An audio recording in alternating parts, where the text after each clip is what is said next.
সুপ্রিয় দর্শক, আসসালামু আলাইকুম। হৃদয় নিংড়ানো ভালোবাসা ও শুভেচ্ছা জানাচ্ছি শীতের এই সুন্দর স্নিগ্ধ বিকেলে আপনাদের সকলকেই প্যানভিশন টিভির পক্ষ থেকে আন্তরিক শুভেচ্ছা ও ভালোবাসা জানাচ্ছি। সুপ্রিয় দর্শক, শুরু করতে যাচ্ছি আপনাদের প্রিয় চ্যানেল প্যানভিশন টিভির স্বাস্থ্য বিষয়ক সরাসরি নিয়মিত আয়োজন শরীর ও মন অনুষ্ঠান। অনুষ্ঠানটি প্যানভিশন টিভিতে, প্যানভিশন টিভির অফিসিয়াল ফেসবুক পেজ এবং ইউটিউব থেকে সরাসরি সম্প্রচারিত হচ্ছে। সুপ্রিয় দর্শক, আমরা আজকে কথা বলবো হৃদরোগ, লক্ষণ ও চিকিৎসা। আমরা সকলেই জানি হৃৎপিণ্ড আমাদের শরীরের অপরিহার্য একটি অঙ্গ এবং ভাইটাল অর্গানগুলোর মধ্যে একটি। তাই আমরা আজকে কথা বলবো হৃদরোগ নিয়ে। সুপ্রিয় দর্শক, এ বিষয়ে আলোচনা করবার জন্য আজ আমাদের সঙ্গে স্টুডিওতে উপস্থিত রয়েছেন দেশের কিংবদন্তি কার্ডিওলজিস্ট, প্রথিতযশা কার্ডিওলজিস্ট, আমাদের সকলের একান্ত শ্রদ্ধাভাজন অবসরপ্রাপ্ত কর্নেল অধ্যাপক ডাক্তার জিহাদ খান স্যার। স্যার, আসসালামু আলাইকুম। আসসালামু আলাইকুম এবং সুপ্রিয় দর্শক শ্রোতা, আপনাদেরকে সালাম এবং শুভেচ্ছা। স্যার, আপনাকে অনেক শুভেচ্ছা জানাচ্ছি প্যানভিশন টিভির পক্ষ থেকে। আপনি আমাদেরকে আপনার অনেক ব্যস্ততার মধ্য দিয়ে সময় দিয়েছেন এই জন্যে। স্যার, আমরা আজকে মূলত হৃদরোগ, লক্ষণ ও চিকিৎসা এর শীর্ষক আপনার সঙ্গে কথা বলতে চাই। স্যার, আমরা জানি যে আপনি দীর্ঘদিন ধরে এই হৃদরোগ নিয়ে কাজ করছেন এবং আপনার সেবায় আল্লাহর রহমতে অগণন মানুষ সেবা পেয়ে সুস্থ জীবনযাপন উপভোগ করছেন, আলহামদুলিল্লাহ। তো স্যার, আমরা শুরুতেই আপনার কাছে যে বিষয়টি নিয়ে কথা বলতে চাই বা যে বিষয়টি আপনার কাছে জানতে চাই, আমরা সকলেই জানি যে হৃৎপিণ্ড হচ্ছে মানুষের অপরিহার্য অঙ্গগুলোর মধ্যে একটি। তো শুরুতে আমাদেরকে একটু পরিচয় করে দিবেন যে আসলে হৃৎপিণ্ড কী এবং এর গুরুত্ব বা অপরিহার্যতা আমাদের শরীরে কী। ধন্যবাদ। আপনারা জানেন যে আমাদের শরীরে কিন্তু অনেকগুলো অর্গান দুইটা করে আছে, যেমন কিডনি দুইটা, চোখ দুইটা, হাত দুইটা, পা দুটা এবং লাংস দুইটা করে, অর্থাৎ একটা না হলেও কিন্তু আরেকটা চলে, এরকম। যেমন একটা আপনারা জানেন কিডনি ট্রান্সপ্লান্টের সময় একটা থাকে, একটা থাকে না। কোনো অর্গান একটা করে আছে, যেমন লিভার, ইউটেরাস এবং স্প্লিন এবং হার্ট, এগুলো একটা করে আছে। তো লিভার এরকম যে 80% যদি ড্যামেজ হয়ে যায় তাহলে 20% থেকে আবার রিজেনারেট করে ঠিক হয়। ইউটেরাস এটা বাচ্চা ধারণ করে, কিন্তু এটা অনেক সময় রোগাক্রান্ত হয়ে পড়লে এটা আমরা ফেলে দিই, কোনো সমস্যাই হয় না। স্প্লিনও এরকম যে অনেক সময় স্প্লিনের রোগ হলে পরে বা অন্যান্য রোগের সময় আমরা স্প্লিন ফেলে দিতে পারি, কেটে ফেলা যায়। একমাত্র ব্যতিক্রম হচ্ছে হার্ট, একটা অর্গান কিন্তু এর প্রতিটা মাসল মূল্যবান। একবার যদি নষ্ট হয়ে যায় এটা রিজেনারেট করে না। অন্য অর্গান যেমন গ্রো করে বা সেটা রিজেনারেট করে না। এই হচ্ছে একটা জিনিস, শুধু এবং একটা মাত্র অর্গান এটা, এবং প্রতিটা মাসল কোষ খুবই ইম্পর্টেন্ট আমাদের শরীরের জন্য।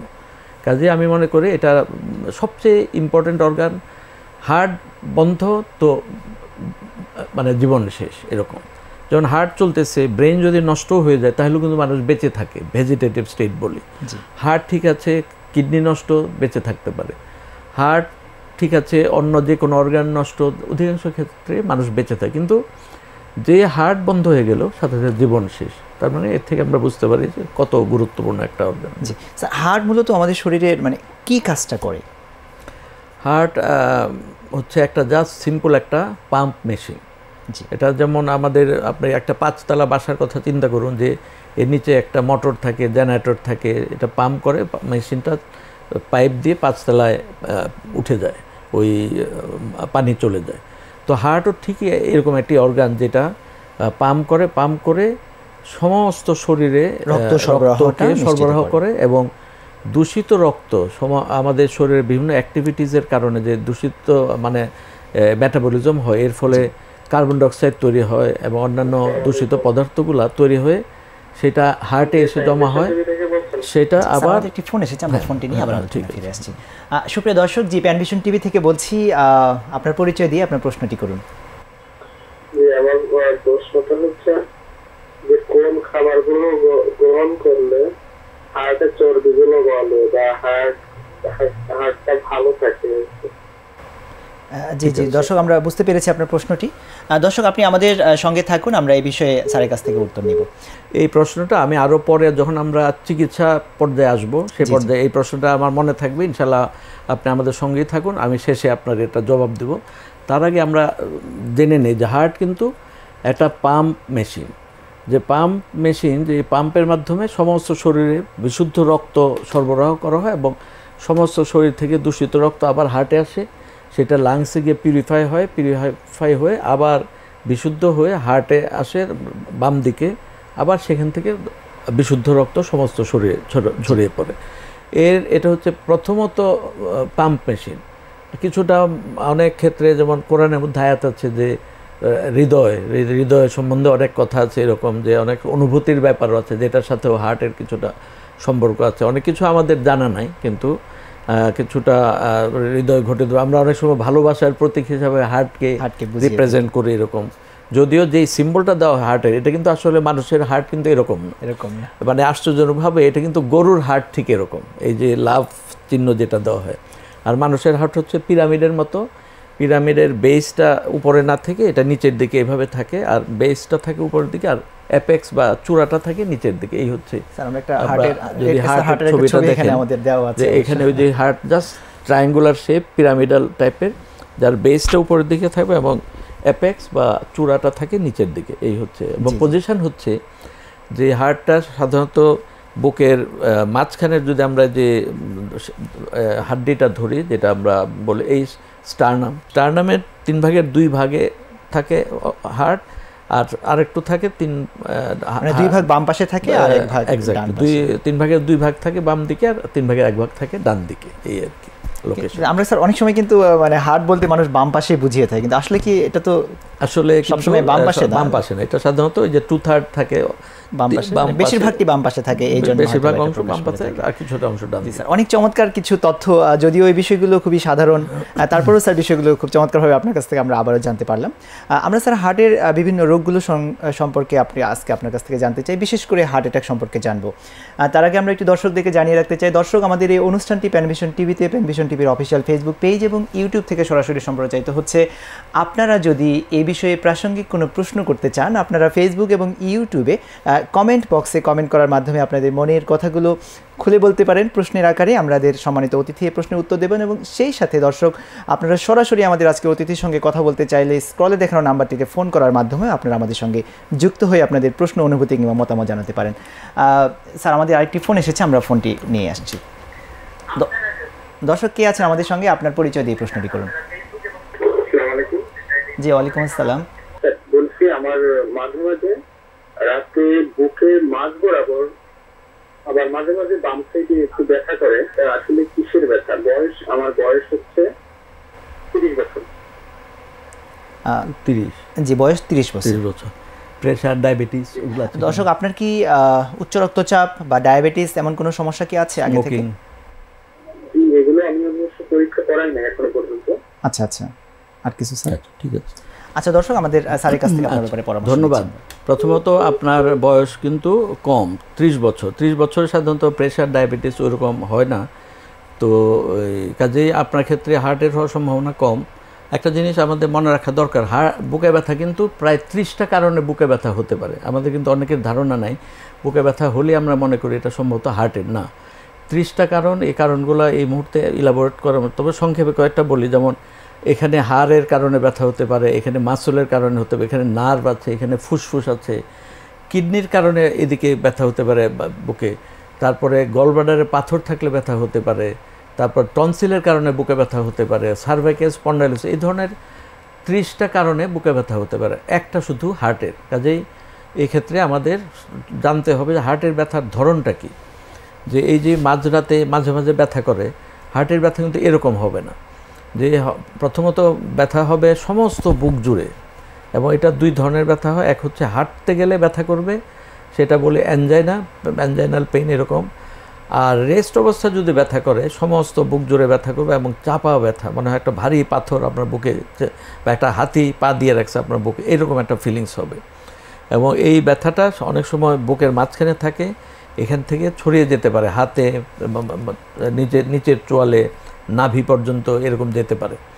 তারপরে এর সাথে যদি হার্টের হয়ে থাকে তাহলে সাধারণত ঘাম হয়, একটা ঠান্ডা, শীতের মধ্যেও দেখবেন যে পেশেন্ট ঘামতে থাকে।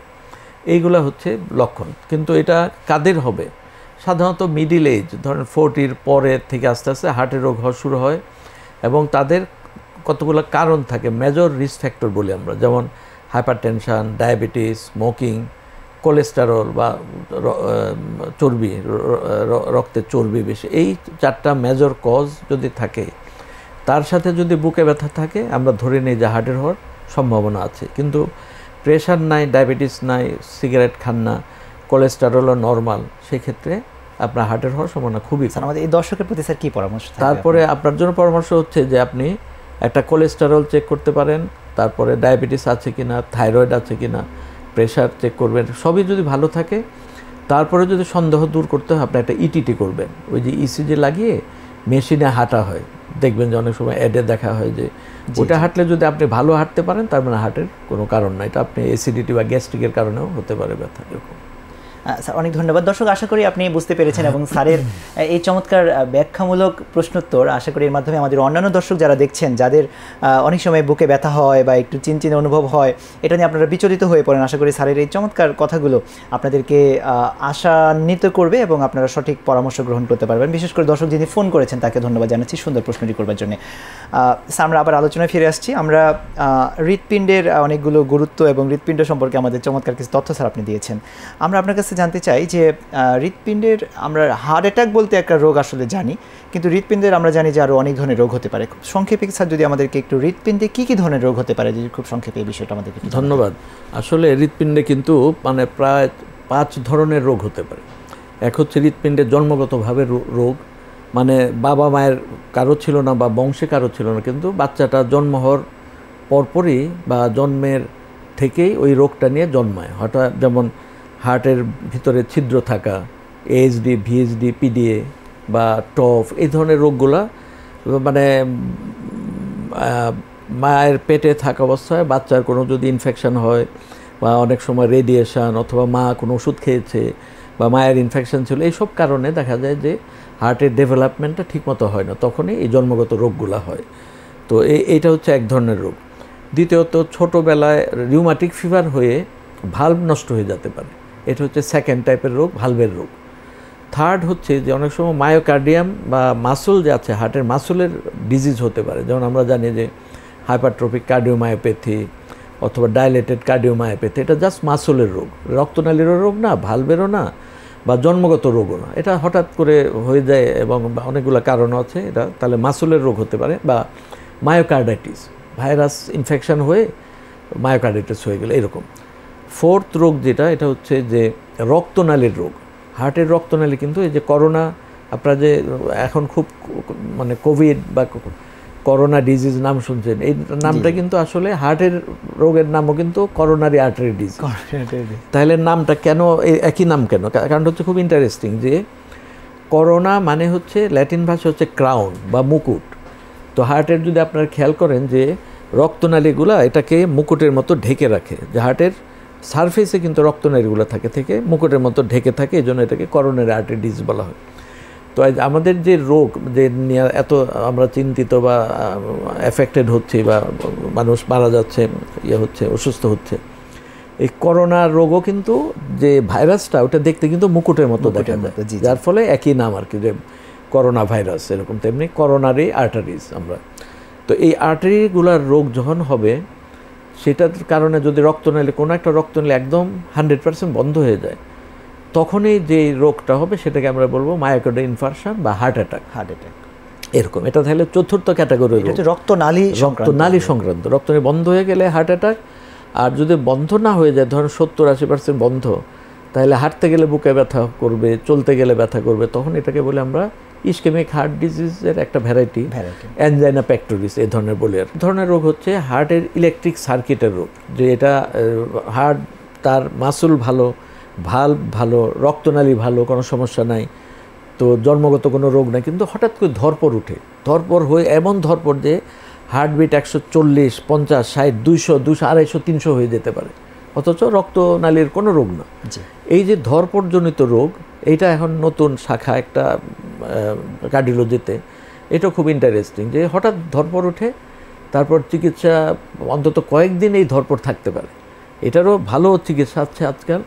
তো এই ধরপড়জনিত রোগকে আমরা আবার ইলেকট্রোফিজিওলজির একটা আলাদা সাবজেক্ট আছে, যার মাধ্যমে ডায়াগনোসিস এবং চিকিৎসা করা। তাইলে আমরা মেইনলি 5 ধরনের রোগ জানলাম, তার মধ্যে হার্ট অ্যাটাকটা হচ্ছে রক্তনালী সংক্রান্ত রোগ।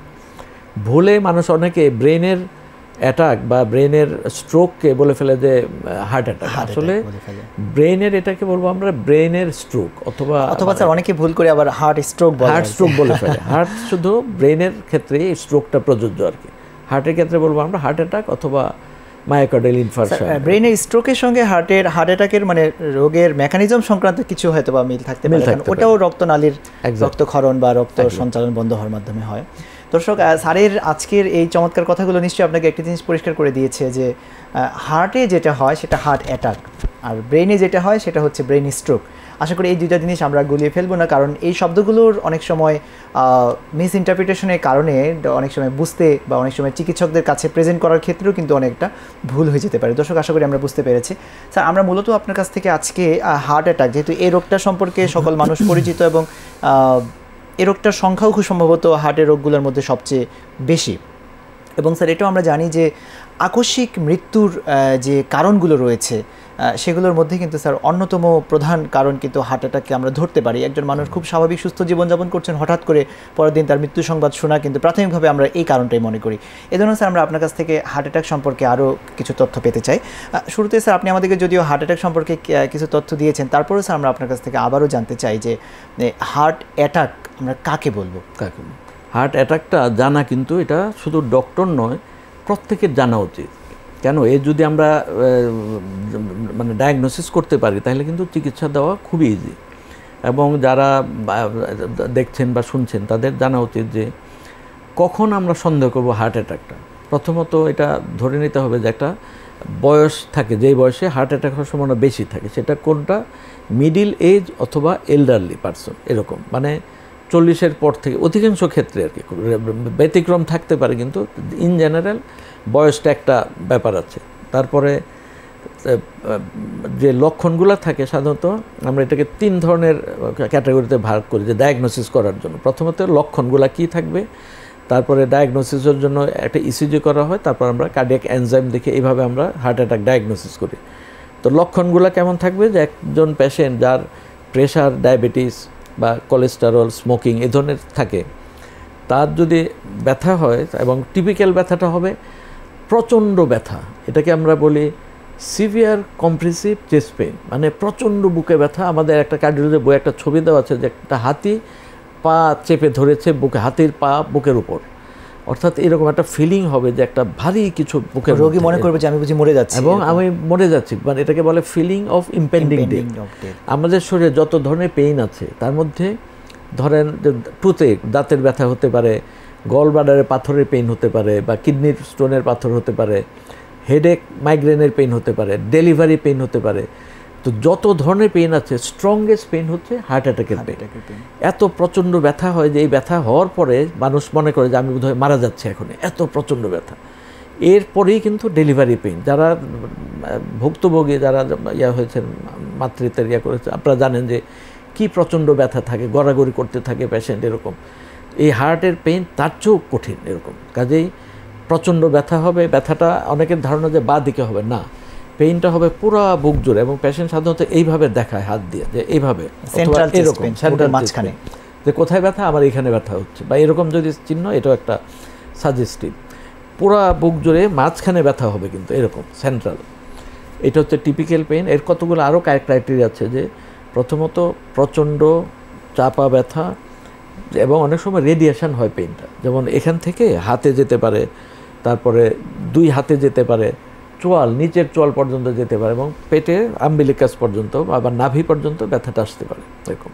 কিন্তু কোনো অবস্থায় পায়ে যাবে না বা মাথায় যাবে না, অথবা এরকম যদি অ্যাবনর্মাল দেখেন যে পায়ে যাচ্ছে, বুঝতে হবে এটা হার্টের পেইনের ধরন না এরকম।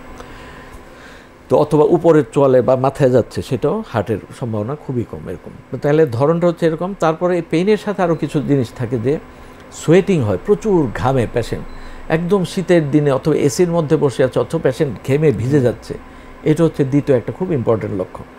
এবং কোনো পেশেন্ট কিন্তু বমি করতে পারে, 1বার বা 2বার বমি এরকম হতে পারে। কেউ যদি রিপিটেডলি বমি করতে থাকে, 6-7 বার 8 বার বমি করছে, তাহলে বুঝতে হবে এটা হার্টের বমি না এরকম।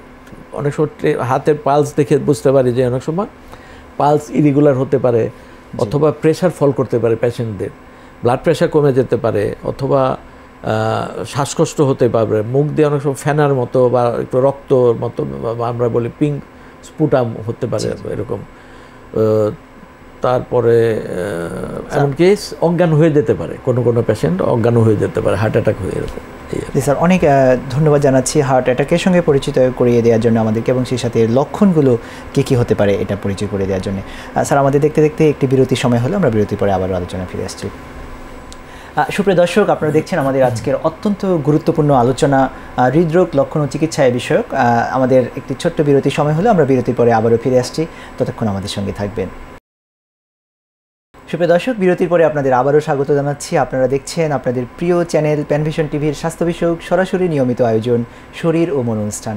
আমরা আজকে কথা বলছি আমাদের শরীরের অত্যাবশ্যকীয় গুরুত্বপূর্ণ অঙ্গ হৃৎপিণ্ড নিয়ে। আমরা আজকে কথা বলছি হৃদরোগ লক্ষণ ও চিকিৎসা এ বিষয়ক, এবং আমাদের সঙ্গে আজকে স্টুডিওতে উপস্থিত হয়ে আমাদেরকে ধন্য করেছেন দেশের প্রথিতযশা খ্যাতিমান হৃদরোগ বিশেষজ্ঞ অবসরপ্রাপ্ত কর্নেল ডাক্তার জিহাদ খান স্যার। স্যার, বিরতি পরে আপনাকে আবারও স্বাগত জানাচ্ছি। স্যার, আপনি আমাদেরকে হৃদরোগ বিষয়ক অনেক চমৎকার, অনেক জনগুরুত্বপূর্ণ অনেকগুলো তথ্য আপনি আমাদেরকে দিয়েছেন। আমরা হার্ট অ্যাটাক সম্পর্কে আপনার সঙ্গে স্যার কথা বলছিলাম, আপনি হার্ট অ্যাটাকের সঙ্গে পরিচয় করে দিয়েছেন এবং এর লক্ষণগুলো সম্পর্কে আমাদেরকে জানিয়েছেন, এবং এই বিষয়টি আপনি আমাদের পরিষ্কার করেছেন। দর্শক, আপনারাও নিশ্চয়ই এই বিষয়টি এখন ক্লিয়ার হয়েছেন যে বুকের ব্যথা মানেই হার্ট অ্যাটাক নয়, আবার হার্ট অ্যাটাকে বুকের ব্যথা হয়। তো এই বিষয়টাকে আপনাদের সমন্বয় কীভাবে আমরা করব, এই জন্যই আমাদের অভিজ্ঞ চিকিৎসকের পরামর্শগুলো আমরা নিয়ে রাখছি, যাতে করে আমাদের সঠিক সময়ে সঠিক চিকিৎসা গ্রহণ করতে সহজ হয়। স্যার, আমরা এই পর্যায়ে আপনার কাছে যে বিষয়টি জানবো যে আপনি যে লক্ষণগুলো বললেন, এমন লক্ষণ যদি কোনো মানুষের প্রকাশ পায়, তিনি তখন বাসায় আছেন, হতে পারে সেটা ঢাকা শহরে অথবা একেবারে কোনো প্রান্তীয় গ্রামে কোনো একটা জায়গায় আছেন, এরকম লক্ষণগুলো তার প্রকাশ পাচ্ছে, তিনি আসলে তাৎক্ষণিকভাবে কি করবেন? এই বিষয়টি আমাদের জন্য খুব গুরুত্বপূর্ণ স্যার। আমাদের রিস্ক ফ্যাক্টরগুলো, মানে যে কারণে হার্ট অ্যাটাক হয় বা রক্তনালীর রোগ হয়, সেই জিনিসগুলো কিন্তু আমাদের আগে আইডেন্টিফাই করা দরকার, যে পেশেন্টের প্রেশার আছে কিনা, ডায়াবেটিস আছে কিনা, কোলেস্টেরল হাই থাকে কিনা, সিগারেট খান কিনা। এগুলো যদি কোনো একটা থাকে, তাহলে আমি পেশেন্ট যখন, এবং বয়স্ক পেশেন্ট 40 ঊর্ধ্ব পেশেন্ট, তখন আমরা এটা সিরিয়াসলি নিতে হবে। এবং একই সাথে যদি ব্যথাটা প্রচণ্ড হয়, যেই বর্ণনা দিলাম আমি, যে প্রচণ্ড বুকে ব্যথা, এক্ষেত্রে আর সন্দেহের কোনো অবকাশ নেই, এটা হার্টের পেন। সেক্ষেত্রে উচিত হবে যে যেখানে হৃদরোগের চিকিৎসা আছে সেই হসপিটালে নাও। এটা কিন্তু আমরা ভুল করে থাকি, যে হার্ট অ্যাটাক হলো, নিয়ে যায় যে কোনো পার্শ্ববর্তী একটা হসপিটালে, ওই হসপিটালের কিন্তু ডক্টর এই রোগের জন্য কিন্তু উনি ক্যাপাবল নাও হতে পারেন, অথবা ওখানে হৃদরোগ বিশেষজ্ঞ নাও থাকতে পারে। তাতে হয় কি, যে সময়টা নষ্ট। উনি আধা ঘন্টা সময় ওখানে গেল, দেখলো, দেখার পরে উনি বলবেন হার্টের সমস্যা, আমরা তো এটা চিকিৎসা পারি না, আপনি হৃদরোগ হসপিটালে নিয়ে যান। তো আমরা তো জানি যে ঢাকা শহরে অন্তত হৃদরোগের কোথায় কোথায় চিকিৎসা হয়, যে আমাদের জাতীয় হৃদরোগ হসপিটাল সেটা আছে, হৃদরোগ ইনস্টিটিউট, তারপরে হার্ট ফাউন্ডেশন, বারডেম, এবং প্রাইভেট তো আপনারা জানেন অনেকগুলো বড় বড় হসপিটালগুলো, যেখানে ঢাকা মেডিকেল, সোহরাওয়ার্দী, তারপরে প্রাইভেট যে বড় বড় হসপিটালগুলো যেগুলোতে কার্ডিয়াক সেন্টার আছে, সেখানেও নেওয়া যেতে পারে। কিন্তু যেখানে হার্টের চিকিৎসার কোনো সেন্টার নেই, সেই সব জায়গায় যেন কোনো অবস্থায় পেশেন্টকে আপনারা না নিয়ে যান। সময় ক্ষেপণ না, একটা নর্মাল ক্লিনিক, হার্টের সেন্টার নাই, সেখানে জাস্ট যাওয়া মানে সময় নষ্ট। আমার নিজে মনে আছে, একটা পেশেন্ট, আমি তখন ইয়েতে ছিলাম, আমরা একটা প্রাইভেট হসপিটালে ছিলাম, সেখানে হার্টের চিকিৎসা করা হয়, কিন্তু আমি ওখানে বসতাম। ওই রোগীটা আসলো, নিচে থেকে ইসিজিও করে নাই, জাস্ট হার্টের ডাক্তার আসতে বসে পাঠিয়ে দিল ইমার্জেন্সি মেডিকেল অফিসার। তো ব্যথার ধরন দেখে আমি বুঝলাম এটা হার্টের। আমি বললাম যে আপনি ইসিজি করেছেন? বলে যে না, ইসিজি করে আবার ইসিজি করতে পাঠালাম। ইসিজি করে আবার আসলো যখন, তখন দেখে খুবই খারাপ অবস্থা। আমি বললাম যে দ্রুত, এখানে তো ডিসি শক দিতে হয় অনেক সময় হার্ট অ্যাটাক, সেটা ডিসি শক দেওয়ার ব্যবস্থা নেই, কারণ ওনার চিকিৎসা করা হয় না, আমার জাস্ট চেম্বার। তো তারপরে কী হলো, যে কিছুক্ষণের মধ্যে আমার সামনেই কার্ডিয়াক অ্যারেস্ট হয়ে গেল, হয়ে হার্ট বন্ধ হয়ে গেল। আমি নিজে সিপিআর দিলাম কিছুক্ষণ, কিন্তু সিপিআর দিলে তো কাজ হবে না, এটা ডিসি শক দিত ইমিডিয়েটলি। কিছুক্ষণের মধ্যে পেশেন্ট ঠান্ডা হয়ে গেল। তো এই জন্য এইরকম ভুল আপনারা করবেন না, যেখানে হৃদরোগের চিকিৎসা আছে সেই হসপিটালে নিয়ে যেতে হবে দ্রুত। এটা হচ্ছে ঢাকা শহরের বেলায়। তারপরে আপনারা জানেন যে ট্রাফিক জ্যাম থাকে, অনেক সময় আছে যে দনিয়া বা দূরের একটা জায়গা থেকে হৃদরোগ হসপিটালে আনতে কয়েক ঘন্টা সময় লেগে যেতে পারে। সেইখানে নিকটস্থ হসপিটাল যেখানে হৃদরোগের চিকিৎসা হয় সেইখানে আপাতত নিয়ে যান, তারপরে না হয় আরও স্পেসিফাইড বা বড় হসপিটাল নিয়ে আসে। মানে সময়, এটাকে আমরা কার্ডিওলজির ভাষায় বলি মিনিটস মিনস মাসলস, অর্থাৎ প্রতিটা মিনিট সেভ করা মানে মাসলকে সেভ করা, দেরি হওয়া মানে প্রত্যেক মাসল ড্যামেজ হতে থাকে। এই জন্য দ্রুত পাঠাতে হবে। পাঠানোর আগে একটা যেটা আপনার ইনভেরিয়েবলি করবেন যে এই 4টা ইকোস্প্রিন এবং 8টা ক্লোপিডোগ্রেল। ইকোস্প্রিন অ্যাসপিরিন জাতীয় ওষুধ, এটা রক্তকে পাতলা করে। তো 4টা ইকোস্প্রিন 8টা ক্লোপিডোগ্রেল সাথে সাথে খাইয়ে দিবেন পেশেন্টকে। এতে যে হার্টের রোগী যেখানেই থাকুক খাওয়ানোর পর যদি হার্টের অ্যাটাক নাও হয়ে থাকে বা সাথে একটা অ্যাসিডিটি বা গ্যাস্ট্রিকের ওষুধ সহ খাওয়াবেন। হার্ট অ্যাটাক যদি নাও হয়ে থাকে কোনো ক্ষতি নেই, কিন্তু হার্ট অ্যাটাক হয়ে থাকলে এটা খুবই উপকারী এবং এতে দেখা যায় অনেক পেশেন্টের হার্টের ইয়েটা কমে আসে বা ব্লক ছুটে যায়, এরকম হতে পারে। এরকম এই কাজটা কি তারা উপজেলা পর্যায়ে যখন থাকবেন? উপজেলার ক্ষেত্রে যেটা অনেক সময় একটা ভুল করে থাকেন যে হার্টের রোগে ডায়াগনোসিস হয়েছে যে ওটা কিন্তু একটা সিরিয়াস রোগ, যেটা এমন খারাপ কন্ডিশন যে প্রেশার কম, এরকম অবস্থায় কিন্তু পথেই পেশেন্ট কিন্তু মারা যায়। এই জন্য এমন রোগীকে ট্রান্সপোর্ট মানে করা যাবে না যেটা পথে মারা যেতে পারে। এটা কিন্তু আরও আনএথিক্যাল প্র্যাকটিস। আমাদের বলতে হবে যে এই পেশেন্ট যদি আমরা পাঠাই পথে মারা যেতে পারে, বরং এইখানে রেখেই ওখানে রেখে প্রত্যেকের মোটামুটি বেসিক একটা নলেজ আছে কী চিকিৎসা দিতে হবে। প্রেশার কম থাকলে প্রেশার বাড়ানো যেতে পারে বা যতটুকু সম্ভব চিকিৎসা দিতে হবে। এবং কোয়ালিফাইড কোনো ডক্টর যদি অন্তত মেডিসিন বিশেষজ্ঞ, এফসিপিএস মেডিসিন বিশেষজ্ঞ সব লেভেলে, সব অন্তত ডিস্ট্রিক্ট কয়েকজন করে আজকাল আছে, তার কাছেও যদি নিয়ে যান, উনি একটা দেখবেন যে প্রপার গাইড, উনি যথেষ্ট জানেন। আমাদের কার্ডিওলজিদের মতোই মেডিসিন বিশেষজ্ঞরাও কিন্তু জানেন, হয়তো ইন্টারভেনশন করেন না, কিন্তু ট্রিটমেন্টটা কিন্তু ওনারা দিতে পারেন। কারণ সেই ক্ষেত্রে আপনারা একজন বিশেষজ্ঞ ডাক্তারের কাছে যাবেন যিনি এই চিকিৎসাটা দিবেন এবং পেশেন্ট স্টেবল রেখে, মানে প্রেশার ঠিক, পালস ঠিক, অক্সিজেন স্যাচুরেশন ঠিক আছে, এইরকম অবস্থায় পেশেন্টকে শিফট করতে হবে, মানে বড় হাসপাতাল বা ঢাকায় আপনারা শিফট করবেন। স্যার অনেক ধন্যবাদ। স্যার এখানে একটা বিষয়ে আরেকটু পরিষ্কার হতে চাই, আমাদের সুপ্রিয় দর্শক আপনাদেরও জ্ঞাতার্থে আমরা স্যারের কাছ থেকে তথ্যটি আরেকটু পরিষ্কার হয়ে নিতে চাই। স্যার অনেক সময় দেখা যায় যে এখানে একটা ভুল বোঝাবুঝি হয় রোগী এবং ডাক্তারের মাঝে। আসলে এই দূরত্ব এবং ভুল বোঝাবুঝি না থাকে, স্যার আপনি এই বিষয়ে একটা তথ্য প্রাসঙ্গিকভাবে আপনার কাছে জানতে চাই যে অনেক সময় দেখা গেল যে একেবারে গ্রাম পর্যায়ে বা উপজেলা পর্যায়ে রোগীদেরকে যখন আপনি যে বললেন যে ইকোস্প্রিন বা ক্লোপিডোগ্রেল এই ওষুধগুলো যখন খাওয়ানো হয় বা খাওয়ানো হবে, অনেক সময় রোগীদের ভিতরে একটা ভুল ধারণা আছে, হয়তোবা সেই রোগীর অবস্থা খুবই খারাপ অবস্থায় তখন ডাক্তারের কাছে গিয়েছেন, হয়তোবা রোগী এমনিতেই মারা যেত। তো এই পরিস্থিতিতে ডক্টর যখন কোনো একটা ওষুধ দিচ্ছেন, রোগী খাইলেও দেখা গেল যে এই ওষুধগুলো তো অনেকগুলো খেতে হয় একসঙ্গে, 4টা ট্যাবলেট আবার ক্লোপিডোগ্রেল, তখন অনেক সময় রোগীরা একটা ভুল ব্লেম অনেক সময় চলে আসে যে ডাক্তার এই ভুল ওষুধ দিয়ে রোগীটাকে মেরে ফেললো। স্যার এই বিষয়টা সম্পর্কে যদি আপনি আমাদেরকে একটু বলেন। এবং এখানে স্যার এই জন্যই জানতে চাচ্ছি যে অনেক সময় এই কনসেপ্ট থেকেই অনেক জায়গায় চিকিৎসকরা জানা শাখা সত্ত্বেও রোগীদের গায়ে হাত দিতে চান না বা কোনো ওষুধ ওই সময় দিতে চান না। তো এই বিষয়টা সম্পর্কে স্যার একটু ক্লিয়ার করেন। এটাও খুব গুরুত্বপূর্ণ প্রশ্ন। যে প্রথমত আমাদের অনেক কমপ্লেনের কারণ কিন্তু যে ডাক্তাররা ঠিকমতো এক্সপ্লেন করে না রোগীদেরকে যে কী সমস্যাটা আছে, ঠিকমতো এক্সপ্লেন করা হয় না। সেকেন্ড আর একটা অন্যতম কমপ্লেন হচ্ছে রোগীদের কথাও ঠিকমতো ডাক্তাররা শুনতে চায় না আমরা। এই দুটা কারণে কিন্তু ডিফারেন্সটা, গ্যাপটা অনেক বেড়ে যায়। আমি তো আমার দীর্ঘ প্র্যাকটিসে আমার মনে আছে যে যখনই একটা খারাপ রোগী আমি হ্যান্ডেল করি তার আগেই পেশেন্টকে আমি ব্রিফ করে নিই, আত্মীয় স্বজনকে, দেখেন পেশেন্টের কন্ডিশন কিন্তু খুবই খারাপ, 50-50 চান্স বাঁচতে পারে আবার মারাও যেতে পারে। আপনারা যদি চান আমি চিকিৎসা করে করব, কিন্তু এই শর্তে। আর যদি চান যে আমার চেয়েও ভালো কোনো ডাক্তারের কাছে নিয়ে যেতে চান, ভালো হসপিটালে নিয়ে যেতে চান, সেইটাও করতে পারেন। তখন রোগীরা আমাকে অপশান দেয় না আপনি চেষ্টা করুন, আপনি যদি বাঁচবে, না মারা গেলে আমাদের কোনো নাই।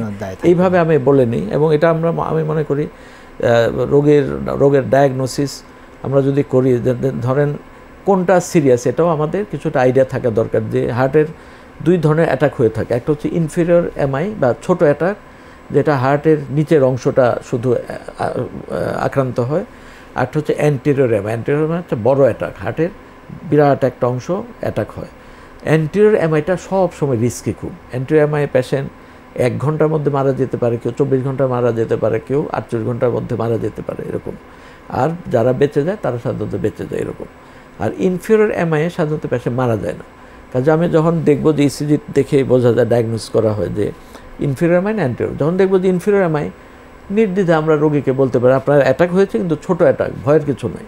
এতে রোগীর আশ্বস্ত হয় এবং এইসব পেশেন্ট সাধারণত মারা যায় না। কিন্তু অ্যান্টেরিয়র এমআইটা খুবই রিস্কি, এবং এটা আমি সবসময় বলে দিই শুরুতেই যে দেখেন অ্যান্টেরিয়র এমআই এখনও ভালো আছে পেশেন্ট, কিন্তু 1 ঘন্টা 2 ঘন্টা বা 24 ঘন্টা না দেখে আমি বলতে পারবো না কিছু, যে কোনো সময় খারাপ হতে পারে। স্যার আমাদের একটি ফোন এসেছে, আমরা ফোনটি নিয়ে আলোচনা ফিরে আসবো। সুপ্রিয় দর্শক কে আছেন আমাদের সঙ্গে, আপনি দয়া করে আপনার পরিচয় দিয়ে প্রশ্ন করুন।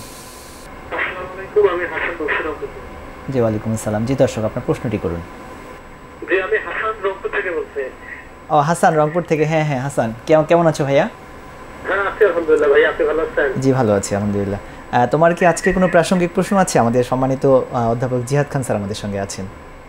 হ্যাঁ আছি আলহামদুলিল্লাহ। বলো। আমার প্রশ্নটা ছিল প্রেশার ওষুধ কন্টিনিউ করার পর যদি সারা হয় এখানে কি কোনো প্রবলেম হবে? প্রেশার নিয়ন্ত্রণে থাকলে আরেকবার একটু প্রশ্নটা আমরা বুঝতে পারিনি ভাই, আরেকবার বলো। প্রেশারের ওষুধ খাওয়ার পরে প্রেশার নিয়ন্ত্রণে থাকার পর যদি প্রেশারের ওষুধটা বাদ দিয়ে দেওয়া হয় তাহলে আচ্ছা আচ্ছা, হ্যাঁ হ্যাঁ আমরা বুঝতে পেরেছি স্যার, নিশ্চয়ই বুঝতে পেরেছেন। জি হ্যাঁ, স্যার এই প্রশ্নটা প্রেশার আপনারা কিছু মনে রাখা দরকার যে কিছু কিছু রোগ আছে যে আমরা কিন্তু নির্মূল করতে পারি না, দমন করে রাখতে পারি। ধরেন যেমন প্রেশার, ডায়াবেটিস, অ্যাজমা, হার্টের রোগ, এগুলাকে আমরা কিন্তু একদম নির্মূল করতে পারি না। ওষুধ খেলে প্রেশার কন্ট্রোলে থাকবে, ডায়াবেটিসের চিকিৎসা করলে ডায়াবেটিস, ব্লাড সুগার নিয়ন্ত্রণে থাকবে, কিন্তু যেই আপনি ওষুধ বন্ধ করে দিবেন আবার আগের মতো হয়ে যায়। এটা একটা পার্মানেন্ট রোগ, এগুলো মনে রাখতে হবে। কাজেই প্রেশার নিয়ন্ত্রণে এসছে মানেই হচ্ছে যে ওষুধ খাওয়ার কারণে কিন্তু নিয়ন্ত্রণে এসছে। আপনি যেই ওষুধ বন্ধ করে দিবেন তাহলে কিন্তু আবার আগের মতো প্রেশার বেড়ে যাবে। এবং একটা ইন্টারেস্টিং যে শহরে মানুষের যত ইয়াং বয়সে প্রেশারের কারণে যে স্ট্রোক হয় সেটা কিন্তু গ্রামে অনেক বেশি হয়, কারণ গ্রামের মানুষ ওষুধটা হঠাৎ করে ছেড়ে দেয়, প্রেশার হাই প্রেশার অত ওষুধ খাচ্ছে না, না খেয়ে হাই প্রেশার থাকার কারণে একসময় স্ট্রোক হয়ে যায়। এবং ইয়াং বয়সে 30, 35, 40 বছর বয়সে দেখা যায় প্যারালাইসিস হয়ে বিছানায় পড়ে যায়। এবং একবার স্ট্রোক হয়ে গেলে বিছানায় পড়ে গেলে কিন্তু মানুষ 2-3 বছরের বেশি অধিকাংশ ক্ষেত্রে বাঁচে না। এই জন্য প্রেশারকে অবশ্যই নিয়ন্ত্রণ রাখতে হবে এবং লাইফ লং ওষুধ খেয়ে যাবে। আপাতত মনে হবে যে পয়সা খরচ হচ্ছে, কিন্তু একবার যদি আপনার স্ট্রোক হয় তাহলে কিন্তু প্রচুর টাকা চলে যায় এবং সারা জীবনের জন্য তিনি সারা জীবনের জন্য আপনি অকার্যকর হয়ে গেলেন। দেখা যাবে আপনার জব হারাতে হলো, আপনি একজনের জন্য সামাজিক পরিবারে সমাজের জন্য একটা বোঝা হয়ে গেলেন, অথচ আপনি নিজের অবহেলার কারণে কিন্তু এই রোগটা আপনি এটা চিকিৎসা করতে ব্যর্থ হয়েছে। এই জন্য কিছুতেই ওষুধ ছাড়বেন না, কন্ট্রোলে রাখাটাই হচ্ছে গুরুত্বপূর্ণ। এবং হার্টের রোগ, ডায়াবেটিস, এগুলো যদি আপনি কন্ট্রোলে রাখেন আপনি 20-30 বছর 40 বছর কিছুই হয় না, কিন্তু কন্ট্রোলে থাকবে না। ডায়াবেটিস কয়েক বছরের মধ্যে কন্ট্রোল যদি না থাকে দেখবে আপনার হার্ট অ্যাটাক হচ্ছে, চোখ নষ্ট হয়ে যাচ্ছে, কিডনি খারাপ হয়ে যাচ্ছে, পায়ে গ্যাংগ্রেন হচ্ছে, অনেক কমপ্লিকেশান হয়। নিয়ন্ত্রণে থাকলে কিছু হবে না। তেমনি প্রেশার যদি আপনার নিয়ন্ত্রণে না থাকে কি হবে? ব্রেনে স্ট্রোক করবে, চোখ আপনার অন্ধ হয়ে যায়, চোখ খারাপ হয়ে যেতে পারে, হার্ট অ্যাটাক হবে, কিডনি নষ্ট হয়ে যায়, পায়ের মধ্যে রক্তনালী শুকিয়ে যেতে পারে। এই যে 5টা কমপ্লিকেশান, হার্ট ফেলিউর হয় এক সময়, এই যে 5-6টা কমপ্লিকেশান, এগুলো কিন্তু ইজিলি আমরা অ্যাভয়েড করতে পারি আপনি যদি নিয়মিত ওষুধ খেয়ে থাকেন। যে আমরা বুঝতে পেরেছি স্যার, তার মানে উচ্চ রক্তচাপের রোগী যারা ওষুধ খান কোনোভাবেই অবহেলা করে যেন ওষুধ বন্ধ না করেন। দর্শক নিশ্চয়ই আপনি বুঝতে পেরেছেন, আপনার এই প্রশ্নের উত্তরটি নিশ্চয়ই আপনি পেয়েছেন এবং আপনার এই প্রশ্নের মাধ্যমে আশা করি সকল দর্শকরা একটি চমৎকার এবং গুরুত্বপূর্ণ একটি বার্তা পেয়েছেন। স্যার আমরা আমাদের দেখতে দেখতে অনেক সময় হয়ে গিয়েছে, আমরা আরও গুরুত্বপূর্ণ দু একটি বিষয় আপনার কাছে জানতে চাই। প্রথমে হচ্ছে যে আপনি আমাদেরকে তো হৃদরোগের অনেকগুলো কারণ, বিশেষ করে হার্ট অ্যাটাক সম্পর্কে অনেক কথা বললেন। আমরা আপনার কাছে এখন জানতে চাই যে এই হার্ট অ্যাটাক নিয়ে যদি কোনো রোগী আপনাদের কাছে বা হসপিটালে যদি আসে, সেই রোগটা নিশ্চিত হওয়ার জন্য, রোগ ডায়াগনোসিসের জন্য এর কী পদ্ধতি আছে? অনেক ধন্যবাদ। তো আমরা WHO বা বিশ্ব স্বাস্থ্য সংস্থা ওই রোগ নির্ণয়ের জন্য 3টা ক্রাইটেরিয়া সেট করেছে। যে এক হচ্ছে টিপিক্যাল চেস্ট পেইন, অর্থাৎ মানে বুকের ব্যথার ধরন, বুকের ব্যথা। সেকেন্ড হচ্ছে ইসিজি, থার্ড হচ্ছে কার্ডিয়াক এনজাইম। তো বুকে ব্যথার সাথে যদি আমরা ইসিজি চেঞ্জ পাই এবং একই সাথে কার্ডিয়াক এনজাইম, অর্থাৎ 3টার মধ্যে 2টা থাকতেই হবে, অর্থাৎ বুকে ব্যথা, ECG change, heart attack diagnose করা যাবে, অথবা বুকে ব্যথা, ব্লাডের টেস্ট ট্রপনে নাই, ইসিজিতে আসে নাই, ডায়াগনোস করা যাবে। অর্থাৎ 3টা ক্রাইটেরিয়ার মধ্যে 2টা থাকতেই হবে। তো ইসিজিতে যে চেঞ্জগুলো আসে সেটা আজকাল মফস্বল শহরে থেকেও আপনার একটু উপজেলা লেভেলে থেকে ওই ইসিজিটা আপনার কনসার্ন ডক্টর যদি থাকে জানা, মানে অন্য হসপিটালে, তাকে আপনি হোয়াটসঅ্যাপের মাধ্যমে বা এইভাবে পাঠাতে পারেন ডায়াগনোসিসের জন্য, যে এই ইসিজি দেখে বলতে পারবে তখন এরকম। আর হচ্ছে ব্লাডের যে টেস্ট ট্রপোনিন আই যদি পজিটিভ হয় এবং বুকে ব্যথা থাকে, তাহলেও আমরা ডায়াগনোস করতে পারবো হার্ট অ্যাটাক। অর্থাৎ হার্ট অ্যাটাক ডায়াগনোস করতে গেলে তাহলে প্রধানত বুকে ব্যথা, ইসিজি চেঞ্জ, এবং ইসিজিতে কতগুলো জিনিস থাকে যেগুলো দেখে আমরা বলতে পারি যে হার্ট অ্যাটাক, আর হচ্ছে ট্রপোনিন আই, এই তিনটার মাধ্যমে আমরা ডায়াগনোস করে থাকি। অনেক ধন্যবাদ স্যার। এরপরের যেটা ধাপ, যে চিকিৎসা, আপনি যেটা সম্পর্কে তখন বলতে চাচ্ছিলেন, যে আমরা জানতে চাই যে হার্ট অ্যাটাক যদি কারো নিশ্চিত হয়, সেটার চিকিৎসা করে সেই রোগ নির্মূল করা সম্ভব কিনা, এবং এর চিকিৎসা পদ্ধতিগুলো আসলে কি কি রয়েছে, এবং সেগুলো আমাদের দেশের সর্বপর্যায়ে সেগুলো বিরাজমান আছে কিনা। ধন্যবাদ। তো চিকিৎসা, হার্টের চিকিৎসা খুবই গুরুত্বপূর্ণ, এবং এটা টাইমলি বা সময় মতো চিকিৎসাটা দেওয়াটা খুবই ইম্পর্ট্যান্ট। এই জন্য যখনই সন্দেহ হবে যেখানে হৃদরোগের চিকিৎসা করা হয় সেরকম জায়গায় আপনি দ্রুত পাঠাবেন, যে ওষুধগুলো বলেছে যে ইকোস্পিরিন ক্লোপিড দিয়ে পাঠাবেন। তো তারপরে যে চিকিৎসাটা, সেটা তো হসপিটালে কার্ডিওলজিস্টরাই সাধারণত দিয়ে থাকেন। তো একটা ধরনের চিকিৎসা আছে যেটা এখন খুবই লেটেস্ট আধুনিক চিকিৎসা, যেটা ইউরোপ আমেরিকাতে তারা খুবই এটা চিকিৎসাটা দিয়ে থাকে, এটা বলে প্রাইমারি পিসিআই। অর্থাৎ হার্ট অ্যাটাক হওয়ার পরেই যে হার্টের রক্তনালীটা যেটা 100% বন্ধ হয়ে যায়, যে কারণে হার্ট অ্যাটাক হয়, সেটাকে সাথে সাথে অ্যানজিওগ্রাম করে খুলে দেওয়া। এটা খুবই সাকসেসফুল রেট এবং ইফেক্টিভ, এবং হার্টের ড্যামেজ মিনিমাম হয়ে থাকে। তো এই চিকিৎসাটা হচ্ছে সবচেয়ে আধুনিক চিকিৎসা আর কি। এটা আমাদের দেশে অধিকাংশ ক্ষেত্রে দেওয়া সম্ভব হয় না। পৃথিবীর, আমি একবার একটা কনফারেন্সে গিয়েছিলাম, সেখানে ইস্ট ইউরোপিয়ান একটা কান্ট্রি একজন কার্ডিওলজিস্ট এসে বললেন যে তাদের দেশে গত 3 বছরে মাত্র কয়েকজন রোগ মারা গিয়েছে। কেন? হার্ট অ্যাটাকে। কেন? যে এই চিকিৎসাটা তারা দিয়ে থাকেন। অর্থাৎ হার্ট অ্যাটাক হওয়ার সাথে সাথেই যেখানেই থাকুন না কেন, 10-15 মিনিটের মধ্যে অ্যাম্বুলেন্স চলে যায় বাড়িতে, সেখান থেকে পেশেন্টকে নিয়ে যেখানে হৃদরোগের অ্যানজিওগ্রাম করে ব্লক ছুটানো হয়, সেই হসপিটালে ওই মেডিকেল অ্যাসিস্ট্যান্টের সাথে তার কমিউনিকেশন থাকে। তারা ইসি দেখে ডায়াগনোস করে ফেলে, এবং সাথে সাথে বলে যে ক্যাথ-ল্যাব রেডি হওয়ার জন্য স্টাফদেরকে কতক্ষণের মধ্যে, আধা ঘন্টা থেকে ম্যাক্সিমাম 90 মিনিট সময় দেওয়া হয়। 90 মিনিটের মধ্যে যদি সুযোগ থাকে তাহলে প্রাইমারি পিসিআই বলে এটা আমরা। অর্থাৎ হার্টের ওষুধ দিয়ে যে আমরা রক্তনালীকে খুলি, দুইভাবে খোলা হয়। এক হচ্ছে একটা স্ট্রেপ্টোকাইনেজ বলি বা অ্যান্টিপ্লেটেলেস বা এই ধরনের একটা ওষুধ আছে, যেটা ইঞ্জেকশন দেওয়া হলে 1 ঘন্টা ধরে দেওয়া হয়, কোনোটা কিছুক্ষণের মধ্যে। এই ইঞ্জেকশনটা দিলে রক্তনালীটা যে 100 বন্ধ হয়ে গিয়ে যায়, সেটা খোলা হয়, কিন্তু সেটার সাকসেস রেট হচ্ছে 60-70% রক্তনালী খোলার। আর যে প্রাইমারি পিসে প্রায় 100% সাকসেস রেট, মানে খুলবেই এরকম আর কি। কাজেই এটা হচ্ছে আধুনিক চিকিৎসা। তো এটা আমাদের দেশে খুবই সীমিত সুযোগ এবং কস্টলি, যেহেতু অনেকে অ্যাফোর্ড করতে পারেন না এবং সময় সাপেক্ষের ব্যাপার। দ্বিতীয় যেগুলো কাজ করতে হবে, যে আমাদের ইকোস্পিরিন ক্লোপিডের সাথে সাথে স্ট্রেপ্টোকাইনেজ, এগুলো ইঞ্জেকশন আকারে দেওয়া হয়, যেটা হসপিটালে ভর্তি রেখে দেওয়া হয়। তারপর কোলেস্টেরল কমানোর ওষুধ, হার্টের প্রেশার বেশি থাকলে প্রেশার ওষুধ, ডায়াবেটিস থাকলে ডায়াবেটিস ওষুধ, অক্সিজেন দিতে হয় অনেক সময়। তো এইভাবে একটা টোটাল চিকিৎসা 6-7টা ওষুধ দিতে হয় পেশেন্টদেরকে, যেটা সাধারণত যারা দেখছেন তাদের অতটা না জানলেও হবে।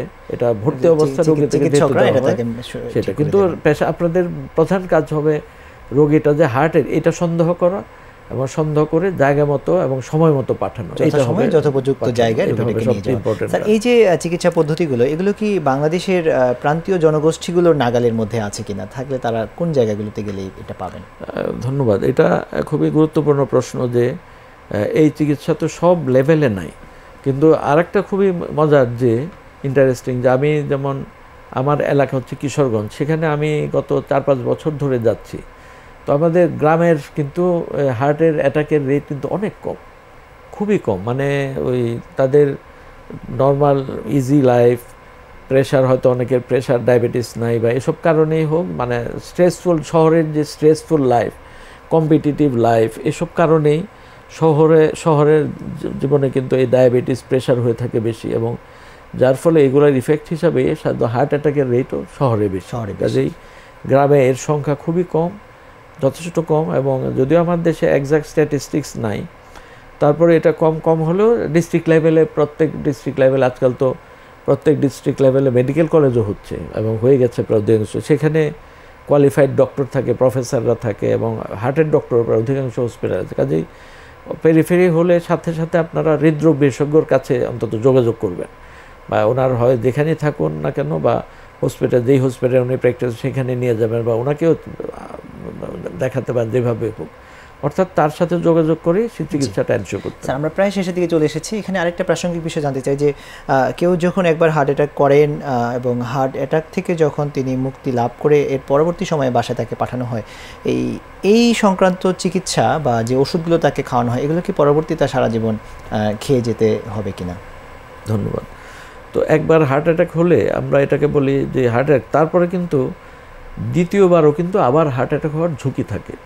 এই জন্য এটাকে আমরা বলি যে প্রথমে বলে আমরা প্রাইমারি প্রিভেনশন, অর্থাৎ হার্ট অ্যাটাকই যেন আপনার কোনো দিন না হয়, সেটাকে আমরা বলি প্রাইমারি প্রিভেনশন। সেটার জন্য কি করতে হয় যে আমরা প্রেশার, ডায়াবেটিস এগুলো থাকলে ভালো নিয়ন্ত্রণে রাখি, কোলেস্টেরল চেক করি বছরে, 40 বছরের পর সবার কোলেস্টেরল প্রতি বছর একবার করে চেক করা দরকার, থাইরয়েডের প্রবলেম আছে কিনা। কাজে এই যে রিস্ক ফ্যাক্টরগুলো এগুলো আমাদের ভালো করে জানা দরকার, এবং এগুলো জানার পর একটা ইটিটি করতে পারেন আপনারা 1-2 বছর পর পর একটা ইটিটি করে, এইভাবে আমরা হার্টের রোগ যদি না হয়ে থাকে, লক্ষণ না হয়ে থাকে, এভাবে আমরা ডায়াগনোসিস করতে পারি এবং প্রাইমারি প্রিভেনশন করতে, অর্থাৎ হার্ট অ্যাটাককে প্রতিরোধ করা। আচ্ছা, একবার অ্যাটাক হয়ে গিয়ে থাকলে এটাকে আমরা বলি সেকেন্ডারি প্রিভেনশন, অর্থাৎ দ্বিতীয়বার যেন অ্যাটাক না হয়, সেটার জন্য কি করতে হবে যে আমরা কোলেস্টেরলের ওষুধ নিয়মিত খেতে হবে, ইকোস্প্রিন, ক্লোপিডোগ্রেল লাইফ লং খেয়ে যাবেন, তারপরে হার্ট বেটা ব্লকার জাতীয় একটা ওষুধ এটা খেয়ে যাবেন, এবং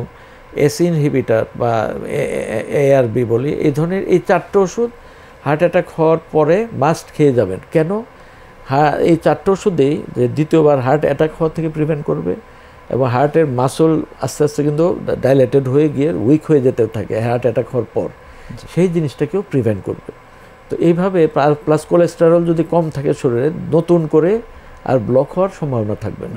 এইভাবে আমরা চিকিৎসক তাকে যেভাবে পরামর্শ দিবেন এই ওষুধগুলো তিনি লাইফ লং চালিয়ে যাবেন। অনেক ধন্যবাদ জানাচ্ছি স্যার। আমাদের জন্য এখন সবচেয়ে গুরুত্বপূর্ণ এবং সর্বশেষ যে বিষয়টি জানার, এই হার্ট অ্যাটাক থেকে আত্মরক্ষার জন্য বা প্রতিরোধমূলক কি কি ব্যবস্থা নেওয়া যেতে পারে বা প্রতিরোধের জন্য আমাদের কি করণীয়, এবং এই বিষয়ক একটি প্রশ্ন আমাদের একজন দর্শক করেছিলেন যে শুরুতেও করেছিলেন যে হার্ট সুস্থ রাখার জন্য কি জাতীয় খাবার প্রয়োজন, এবং আরেকজন দর্শক মোহাম্মদ তরিকুল ইসলাম ফেসবুকে প্রায় একই রকম প্রশ্নটি করেছেন যে কোন জাতীয় খাবার ভালো এবং কোন জাতীয় খাবার খারাপ হার্টের জন্য। স্যার, এই বিষয়টা সম্পর্কে খাবারের সাথে আমাদের সার্বিকভাবে হার্ট সুস্থ রাখার জন্য আমাদের জন্য করণীয় কী? আচ্ছা, প্রথম কথা হচ্ছে যে খাবার নিয়ে কিন্তু আমরা অনেক বেশি চিন্তিত যে খাবার থেকেই হার্ট অ্যাটাক হয়ে যায়। আসলে কিন্তু খাবার হার্টের জন্য এত গুরুত্বপূর্ণ নয়। কেন? যে আমাদের যে কোলেস্টেরলটা খাবার থেকে আসে, 80% কোলেস্টেরল কিন্তু আমাদের বডি তৈরি করে, আমাদের লিভার কিন্তু নিজেই কোলেস্টেরলগুলো তৈরি করে। দেখবেন আমরা অনেক পেশেন্ট পাই একদম লিন অ্যান্ড থিন শুকনা পেশেন্ট, কিন্তু তার কোলেস্টেরল খুব হাই, আর অনেক মোটা, প্রচুর চর্বি, শরীরে চর্বি, কিন্তু রক্তে কোনো চর্বি নেই। অথচ যেই লোকটা মোটা, উনি তো নিশ্চয়ই চর্বি জাতীয় মাংস সবই খাচ্ছেন। তাহলে এইরকম কেন? এটার কারণ হচ্ছে যে এটাই একটা খুব ইন্টারেস্টিং যে আমাদের খাবার থেকে মাত্র 20% কোলেস্টেরল আসে, আর 80% লিভার তৈরি করে। কাজে খাবার নিয়ে আমাদের এত চিন্তিত হওয়ার কিছু নেই। তারপরেও দর্শক প্রশ্নকে জানার জন্য জানা দরকার যে কোন খাবারগুলো থেকে কোলেস্টেরল বেশি হয়। একটা সহজ উত্তর হচ্ছে যে আমরা বলি মেডিটারিয়ান ডায়েট, অর্থাৎ মেডিটারিয়ান সি, যে আমরা যে ভূমধ্যসাগর, এর আশেপাশের লোক যারা থাকে তাদের কিন্তু হার্ট অ্যাটাকের রেট অনেক কম। কেন? তাদের যে ফুড হ্যাবিট কি? Chicken, fish, vegetables and fruits, এগুলো ওরা মেইনলি খায়। চিকেন খাবে, ফিশ খাবে প্রচুর, ভেজিটেবলস এবং ফল, সবজি, শাকসবজি, এইটা হচ্ছে মেইন খাবার। তাহলে কি এখানে গরুর মাংস নেই, কোলেস্টেরল জাতীয় খাবার নেই। আমাদের দেশের কনটেক্সটে আপনার খাবারের ব্যাপারে যদি হন, সহজ ভাষা হচ্ছে মাছের মধ্যে আপনি সব মাছ খেতে পারবেন, চিংড়ি মাছটা খাবেন না। মাংসর মধ্যে মুরগি আপনি ইচ্ছামতো খাবেন, মুরগি ছাড়া যত আছে গরু, খাসি, হাঁস, কবুতর, এগুলো অ্যাভয়েড করবেন। কালে ভদ্রে বিয়ে শাদী অনুষ্ঠানে দিতে মাঝে মাঝে খাবেন, একদম যে খাবেন না তা না, খাবেন। আর 3 নম্বর হচ্ছে সবজি, ফল বেশি করে খাবেন, নারিকেল খাবেন না। আর ডাইরেক্ট চর্বি যেগুলো, যেমন ঘি, মাখন, মগজ, দুধের স্বর, মুরগির চামড়া, ঘিলা কলিজা, তারপর ডিমের কুসুমের ব্যাপারে কন্ট্রোভার্সি। প্রথমে আমরা যখন প্রথম কার্ডিওলজিতে প্র্যাকটিস শুরু করি আমরা কুসুম খেতে মানা করতাম, কিছুদিন পরে থিওরি চেঞ্জ হয়ে গেল, বললো না এখন কুসুম ইচ্ছা মতো খেতে পারেন, কুসুম খুবই ভালো উপকার। আবার নতুন থিওরি যে আবার বলছে যে কুসুম কম খেতে হবে। তো এইভাবে হিউম্যানস আল্লাহ সুবহানাহু ওয়া তাআলা কোরআনে বলছেন যে ওমা উতিতুম মিনাল ইলমি ইল্লা কালিলা, তোমাদেরকে খুবই কম জ্ঞান দান করা হয়েছে। অর্থাৎ আমরা যতই গবেষণা করি আমরা সত্যি বুঝতে পারি যে আমাদের জ্ঞান যে কত সীমিত।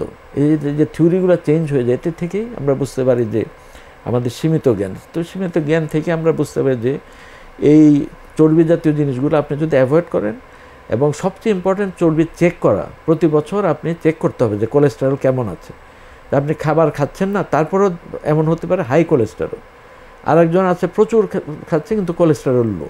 কাজে এটা টেস্ট করেই কিন্তু নিশ্চিত হতে হয় কার হাই। বর্তমান সময়ে যে এই যে ফাস্ট ফুডের খাবারের যে একটা ব্যাপার, এবং এটাকে একটা অনেকে এটা একটা আভিজাত্যের প্রতীক মনে করেন, এই বিষয়টা সম্পর্কে একটু বলতেন। অথচ এই যে খুবই গুরুত্বপূর্ণ প্রশ্ন। আমরা কিন্তু এই যে ফাস্ট ফুডকে আজকাল বলা হয় জাঙ্ক ফুড, এর মধ্যে প্রচুর কিন্তু চর্বি থাকে এবং অধিকাংশ খাবারে প্রচুর লবণ থাকে। কিন্তু যেমন পিৎজা, রোস্টেড নাট, যত বাদাম যেগুলো বাইরের থেকে আসে লবণ দেওয়া থাকে, এগুলো প্রত্যেকটা প্রেশারের জন্য খুবই উপযোগী। পিৎজা, তার soup, roasted nut, processed food, ক্যান্ড food, এগুলো প্রত্যেকটাতে প্রচুর লবণ থাকে, কাজে লবণ ক্ষতিকর। আর ফাস্ট ফুডগুলো যে তৈরি করা হয় এর মধ্যে যে ডালডা দিচ্ছে নাকি পাম অয়েল দিচ্ছে, কিভাবে যে দিচ্ছে আমরা অনেক কিছুই জানি না। আর আমাদের তো জানেন যে যেইভাবে ভেজাল দেওয়া হয় খাদ্যে, সেখানেও তো আমি বাইরে খাওয়া মোটেই নিরাপদ মনে করি না একটা রেস্টুরেন্টে, যদি না একদম খুবই ব্র্যান্ড কোনো রেস্টুরেন্ট অন্য কথা। কিন্তু সাধারণ অধিকাংশ রেস্টুরেন্টগুলো যে ফুটপাতে বলেন বা রাস্তার ধারে বা নদীর কিনারে বা শত শত রেস্টুরেন্টগুলো থাকে, এরা যে কত ভেজাল দিতে পারে। আমার একবার মনে আছে আমি একটা ইন্ডিয়াতে ট্রেনিং করতে গিয়েছিলাম, তো সেখানে একজন মহিলা কার্ডিওলজিস্ট বলছিলেন যে do not take salad even in 5-স্টার হোটেল। ইন্ডিয়ার কথা বলছে, আমরা তো একই অবস্থা আমাদের প্রেক্ষাপট। উনি বলতেছেন যে 5-স্টার হোটেলও সালাদ খাবেন না। অর্থাৎ তার মানে কি, বাইরের যে আমরা যে খাই সালাদ, যে লোকটা প্রিপেয়ার করেছে সালাদ, আপনি কি জানেন সে তার পরিষ্কার পরিচ্ছন্নতা সম্বন্ধে আইডিয়া কতটুকু, সে টয়লেটের পরে আদৌ সাবান ইউজ করে কিনা, তো সেই হাতেই তো সে সালাদ তৈরি করছে। কাজে আমরা কী জিনিস খাচ্ছি। তো তেমনি আপনার সস যে কীভাবে বানানো আপনার দেখে থাকবেন যে অনেক সময় যে পা দিয়ে টমেটোগুলাকে পিষে তারপরে সেখান থেকে ক্যাচআপ তৈরি করছে বা সালাদ তৈরি করছে। এই জন্য বাইরের খাওয়ার ব্যাপার কিন্তু আমাদের যুব সমাজ যারা, তাদের আরও সতর্ক হওয়া উচিত যে ঘরের চেয়ে ভালো খাবার হতে পারে না। এবং একবার যদি বাইরের ফাস্টফুড খাওয়া অভ্যাস করে ফেলি, তখন কিন্তু ঘরের ডাল ভাত মনে হবে যে একদম নিরামিষ, বা এই যে বলে না ঘর কা মুরগি ডাল বরাবর, এইরকম আর যে কোনো কিছুই টেস্টি না, ঘরের মুরগি ডালের মতো লাগবে এরকম। তো এই জন্য আমাদের খাওয়া সম্পর্কে অনেক কিছু জানলাম। এবং সর্বশেষ স্যার, আর কি নিয়ম কানুন রোগীদের মেনে চলা উচিত, বা লাইফস্টাইলটা কীরকম হওয়া উচিত, খুব সংক্ষেপে যদি বলতেন, যে হার্ট সুস্থ রাখার জন্য। তো আমি অলরেডি অনেকগুলো বলেছি। তো আমাদের রিস্ক ফ্যাক্টরগুলোকে আইডেন্টিফাই করা এবং সঠিক চিকিৎসা দেওয়া, এটা খুব গুরুত্বপূর্ণ। দ্বিতীয়ত কম্পিটিটিভ লাইফস্টাইল, এটাও কিন্তু একটা অন্যতম রিস্ক ফ্যাক্টর। যে আমরা মনে করি যে আমরা অতিরিক্ত যে স্ট্রেস নেই জীবনের জন্য, কত দরকার টাকার। আমরা অনেকে টাকার নেশায়, একটা খুব ইন্টারেস্টিং জোকের মতো, যে একটা মানুষ জিজ্ঞেস করছে গডকে যে God what you wish for me but what you find peculiar about man, বলে মানুষ সম্বন্ধে তোমার কাছে পিকুলিয়ার কি মনে হয়?